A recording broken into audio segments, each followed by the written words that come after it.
আসসালামু আলাইকুম কলজার ভাইয়েরা বোনেরা, কেমন আছেন আপনারা? আলহামদুলিল্লাহ, আমিও ভালো আছি। তো একটা ভিডিও দিছিলাম যে সাজানো সংসার ভেঙে দিলাম আজ। আবার দেখেন ভাঙা সংসার জোড়া দিচ্ছি আজ। এই যে আমার ভাঙা সংসার জোড়া দেওয়ার কাজ চলতেছে। বাড়িতে চলে আসছি একেবারে ঢাকা থেকে সব কিছু গুছিয়ে। এই যে আমি সব কিছু বাড়িতে এসে গুছাই নিতেছি একটু নিজের মতো করে। সব কিছু এলোমেলো বস্তা থেকে একে একে বের করতেছি আর গুছাইতেছি। সব দলা মুচড়া কইরা একদম নষ্ট অবস্থায় আইছে, ট্রাকের ভিতর চাতাচাতি কইরা। তো কোনো কিছুই মানে দরকারেরটা ঠিক টাইমে পাইতেছি না, যতক্ষণ না গোছগাছ হইতেছে। তো এই গোছগাছ চলবে হয়তো ৩-৪ দিন ব্যাপী। কিছুই করার নাই, একসাথে সব কাজ করতে পারতেছি না, আস্তে আস্তে করতেছি। এখানে ঘরের একটু গোছগাছ করার পরে আমার যে বেলকনিতে গাছগুলো ছিল সেগুলো নিয়ে চলে আসছি। লাগানোর মতন জায়গা এখনও ঠিক করতে পারি নাই, যার কারণে ভাবলাম এগুলার একটু বের করা হোক। তো এখানে আমার ছেলে আর আমার ননদ আর ননদের মেয়ে, ওরা ৩ জন আমার সাহায্য করতেছে।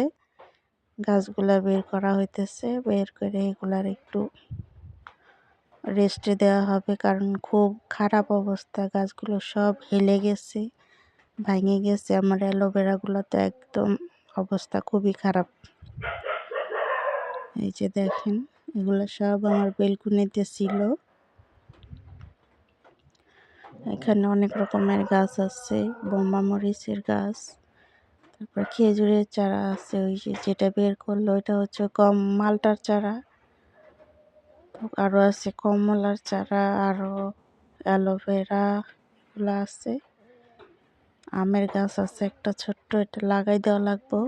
তো পরবর্তীতে কোনটা কোন জায়গায় লাগানো হবে সেগুলো ঠিক করে তারপরে লাগানো হবে ইনশাল্লাহ, তখন আপনাদেরকে দেখাবো। তো আজকে লাগাচ্ছি না, আজকে এগুলাকে ব্যাগ থেকে বের করে একটু হাওয়া খাইতে দেওয়া হলো। শুধু হাওয়া না, পানিও খাওয়ানো লাগবে। বের করে এগুলারে গুছাই নিতেছে আমার ননদ। ওদের এখানেও অনেক গাছ আছে, দেখাবো আপনাদেরকে দাঁড়ান একটু পরে। কত সুন্দর গাছ লাগাইছে, আর সেই গাছে ফলও ধরছে। যেটা আমি দেখছি এটা কি ফল না সবজি, আপনারাই বলবেন। আমি ফলের ভিতরে খুঁজতে গেলেও আরে পাই, আর সবজির ভিতরে খুঁজতে গেলেও আরেই পাই। তো এখানে গাছগুলোকে খাইতে দেওয়া হইতেছে পানি।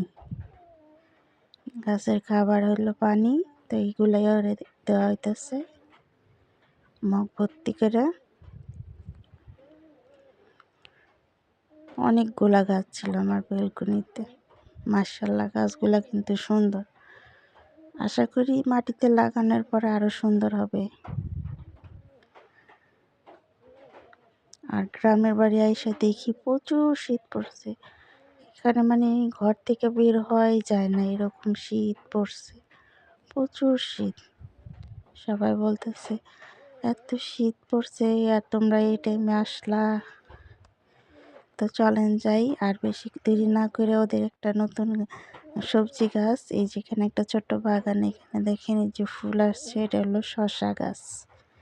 এই যে ছোট্ট একটা ফুলের গোড়া একটা শসা, এখানে একটা শসা দেখতে পেলাম মনে হয়। হ্যাঁ, এই যে একটা শসা, ওরে আল্লাহ, আরও একটা শসা আছে। এই যে দেখেন, মাশাআল্লাহ, কত সুন্দর একটা শসা হয়েছে। এটা কি ফল না সবজি বললেন তো একটু কমেন্ট করে। এগুলা দেখতে কিন্তু অনেক ভালো লাগে, তাই না? প্রকৃতি